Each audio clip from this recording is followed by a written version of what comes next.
So, napakaganda, napaka-aliwalas. And ito naman ay kilig-kilig naman kayo. So, hindi pa to love reading guys kasi meron pa tayong love cards dito. Pero for some of you guys, no, parang ito na yung destiny mo, ito na yung nakatadhana mo. For some of you, you might meet someone, no? Baka may makilala kayo, mga kapiksi, na magpapatibok ng inyong puso. Pwedeng new person, pwedeng old person, nakakilala nyo na, pero ngayon pa lang kayo parang magkakaroon ng tibok, no? Ng kinikilig ako. Bakit ako kinikilig sa'yo, Taurus? Yeah.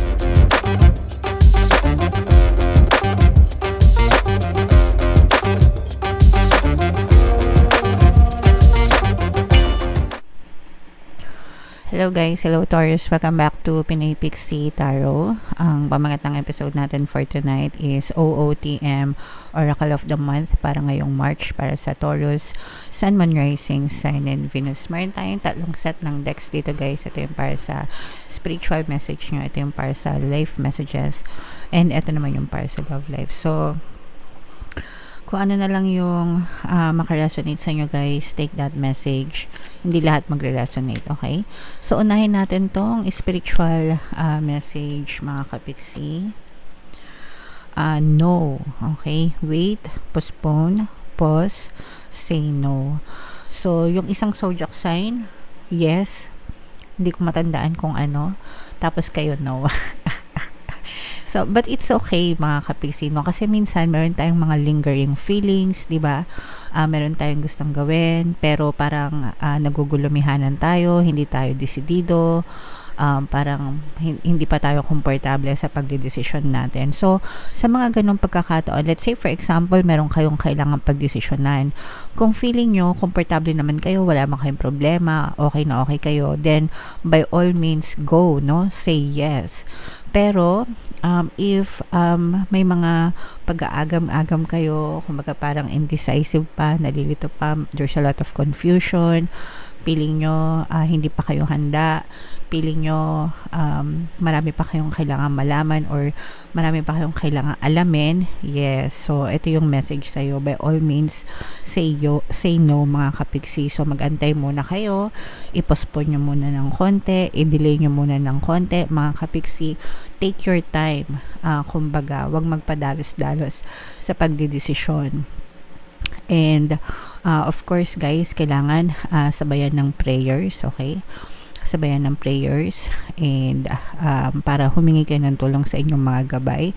Your spirit guides will definitely guide you through your intuition mga kapiksi, and yun yung magiging gabay mo para sa maayos na landas ng buhay mo, okay? So, this is a message for those Taurus na medyo nangangamba, naguguluhan, nagugulumihanan, may agam-agam, okay? So, if naka-resonate kayo guys, this is your message. Just say no for now, wag magmadali, and then maybe after some time, balikan nyo kapag komportable na kayo, edi gora na kayo, alright?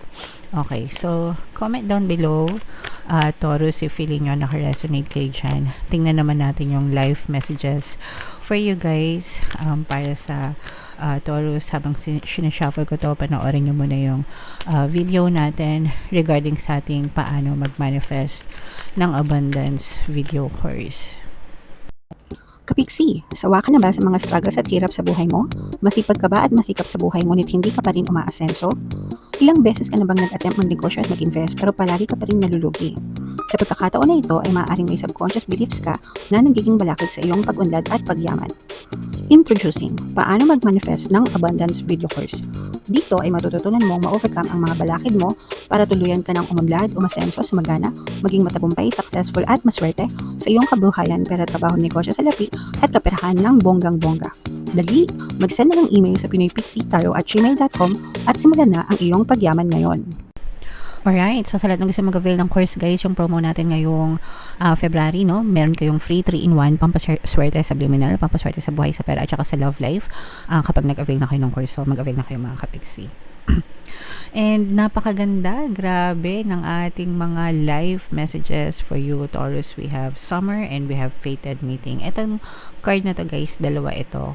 Kapag finlip mo, kapag naka-upright siya, we have the summer energy, and kapag naka-reverse naman siya, we have the winter energy mga kapiksi. So, ang nakuha natin para sa inyo is yung summer energy, which is napaka maaliwalas, fresh, no? Ibig sabihin nito, mga kapiksi, for some of you na, let's say for example, baka may mga problema kayo sa buhay, may mga challenges, pagsubok, may mga kabigatan kayo na dinadala, mga kapiksi. Ibig sabihin, matatapos na yung mga problema nyo na yan and magsisimulang maging maaliwalas, no?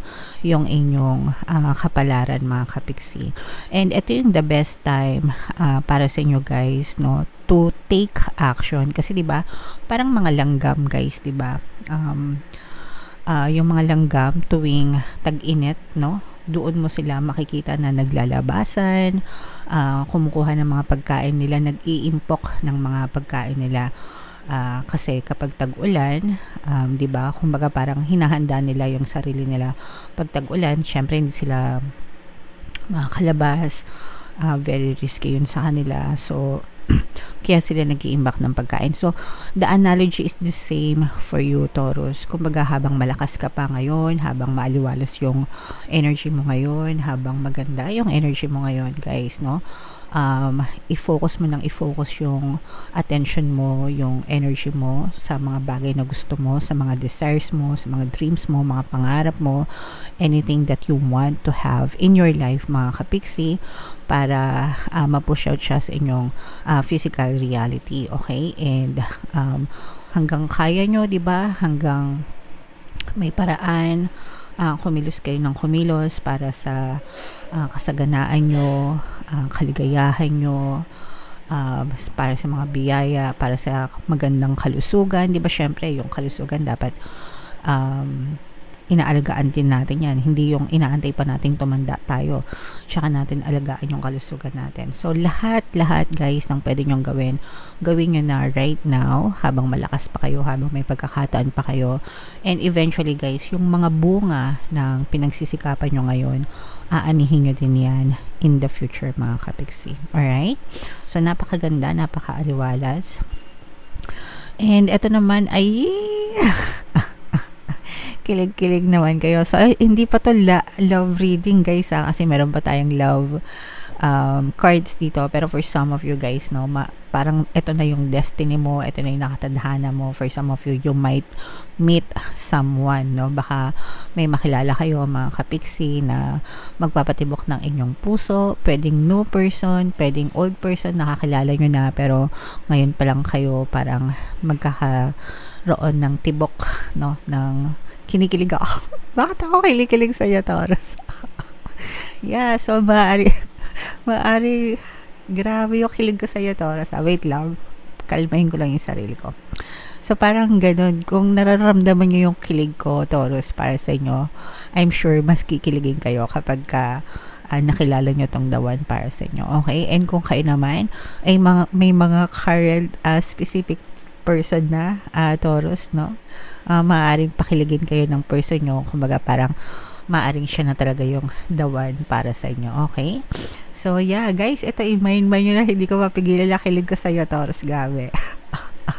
Sana damang-daman nyo yung energy ng kilig kasi yan talaga yung naramdaman ko sa inyo.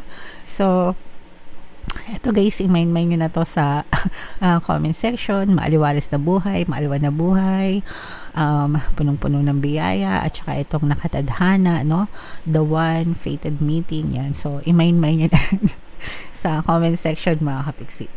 Pasensya na, medyo nawala ako sa wisyo kasi yung kilig, grabe guys, ramdam ko talaga, as in, okay? Parang mas kinikilig pa nga ako para sa inyo. So, next naman, mga kapiksi, ito naman yung para sa love life nyo, no? So, kalma muna tayo. So, habang sinashuffle natin to guys, naka-flash sa screen nyo yung ating paano mawala ang third party at magkaroon ng harmonious na relationship para mawala yung mga sabit sa relasyon nyo, mga kapiksi. So, if interesado kayo guys, mag-send lang kayo ng email sa pinipixitaro@gmail.com. So, ito naman yung mga love messages para sa inyo. For some of you, maaaring yung person mo, if meron na kayong mga partner or specific person ngayon, pwedeng karmic relationship kayo mga kapiksi. You've known each other dun pa sa past life nyo, although hindi naman lahat pwedeng naniniwala, guys, no?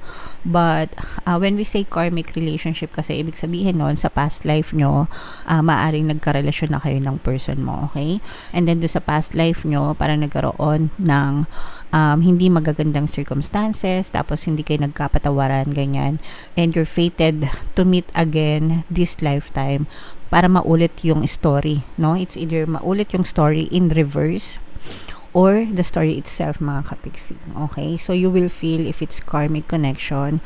And dito sa karmic connection, kailangan magkaroon ng forgiveness talaga. Kaya lumabas itong forgiving and learning. Kasi hanggang hindi nyo napapatawad yung isa't isa, hanggang hindi nagkakaroon ng forgiveness sa inyo, sa next lifetime nyo, mauulit na naman yung ganyang klaseng relationship, yung ganyang klaseng connection kapag nag-meet ulit kayo sa next lifetime nyo, mga kapiksi. Ganun yung ibig sabihin ng karmic. So, nag-meet kayo sa past, hindi kayo nagkapatawaran, mag-meet ulit kayo ngayon, the story will repeat itself kapag hindi kayo nagkapatawaran sa next lifetime nyo. If you meet each other again, same story will repeat. Okay, that's why importante itong forgiveness, mga kapiksi. But even if it's not karmic, kahit hindi karmic yung connection nyo, mga kapiksi, kung may mga negative na nangyayari sa relasyon nyo, kailangan talaga magkaroon ng forgiveness para gumaan, guys, yung inyong damdamin. You don't need to suffer ng paulit-ulit. Kasi guys, hanggang hindi nyo pinapatawad yung person, hanggang walang forgiveness and learning sa relationship, hanggang hindi kayo nag-heal, especially kung marami kayong pag-aaway, pagtatalo, yung mga grabehan or kahit hindi grabehan, mga kapiksi, nasa puso nyo lang yung galit, nasa puso nyo lang yung resentment, and maaari siyang dumami ng dumami hanggang sa masira yung relationship nyo. So you don't want that. Okay, gusto natin harmonious lang, peaceful lang. So it's very important to have love and forgiveness always in the relationship. Okay? Alright. So, yeah.